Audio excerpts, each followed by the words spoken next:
Hello and welcome to a courtside tennis review of the Head Radical Pro. I was excited to try this racket because one, I observed that this racket actually utilizes parallel drilling well. It also has a relatively tight and controlled string spacing, but it's a 16 by 19, so you get really good access to spin, pretty good access to power, but the string density is there in a way that I really appreciate just for string longevity. So what's not to like? You got the parallel drilling, a string bed that should last you a little bit longer with good access to control and spin. That's a winning formula for me. Right off the bat, let's talk about some of the cosmetic changes. So at a first glance, this racket might actually look like it's orange and black, but this color is actually more like a midnight, super dark navy color. I think in person when the lighting conditions are just right, you'll be able to catch that. So that is a cosmetic change from the last version. And as far as physical changes to the racket go, there actually aren't too many, which is really nice because when a racket has a winning formula and they change a bunch of stuff just so that they can market all these new changes that came out, sometimes they ruin a good thing. But I don't think that's what Head did with the new Radical Pro. However, they did add this technology they're calling auxetic, and this is the first Radical to have that. And from what I'm seeing and from what I felt myself, this auxetic technology just improves the ball feel a bit on their rackets without really messing anything up. And this seems to be something that everybody appreciates. I haven't personally seen anybody talk about auxetic and say, I like how the old one played better. Pretty much everybody seems to prefer the auxetic rackets as opposed to the non-auxetic rackets. So if you were a fan of the previous Radical Pro,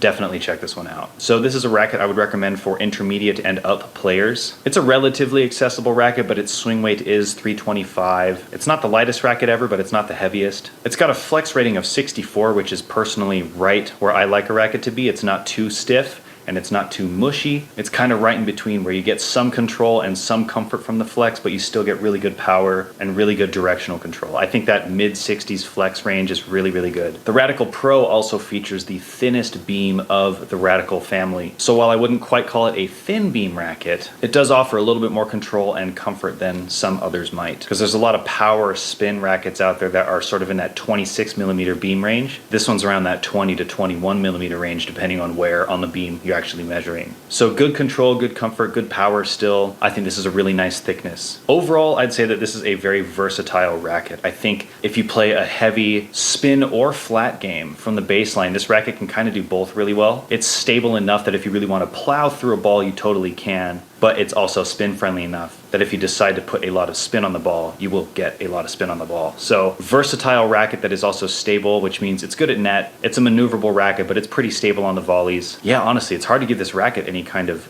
serious criticism. It does everything pretty well. And it's a pretty comfortable racket. The only catch is that you have to be probably an intermediate or up-level player. But they call it the Head Radical Pro for a reason. So if a lot of things about this racket sound really nice to you, but you think that it's a little bit too heavy, you can check out the other rackets offered in the Head Radical lineup. So if you're looking for a racket that delivers good power from the baseline, if you can generate it yourself, with a string pattern that is tight enough to offer control, but still good power and spin, it's stable, it's comfortable enough, and you also happen to be a fan of the last Radical Pro, but you want to try the auxetic version of that, then this would be a racket you should absolutely check out. I really, really enjoyed my playtest with this racket, and if I had to point to some rackets that this reminds me of, I would say that it's very similar to the EZO 98 or possibly the EZO 98 Tour. I think the specs of this racket kind of sit in between that, but it plays quite similarly to those two rackets. I'd also say the Wilson Shift 315. And surprisingly, it's actually somewhat similar to the Head Speed Pro. But that is an 18 by 20 and this is a 16 by 19. But it's a pretty dense 16 by 19. Oh, and it's also kind of similar to the Pure Aero 98. So if any of those rackets were rackets that you really liked or were interested in, I would put this on that same list of rackets to try. And yeah, that will be the end of this video. I really like this racket. So if you're interested in this racket or others, be sure to go to courtsidetennis.com where you can get free shipping over $50. And if you're ever in the Sacramento area, please check out one of the two shops. There's one in Gold River and there's one in Arden. Lots of rackets to pick from, shoes, demos, even pickleball stuff if you're into that. So swing by one of the shops in the Sacramento area if you're ever coming through. All right, well, thank you so much for watching. We will see you guys in the next video. Take care. Bye.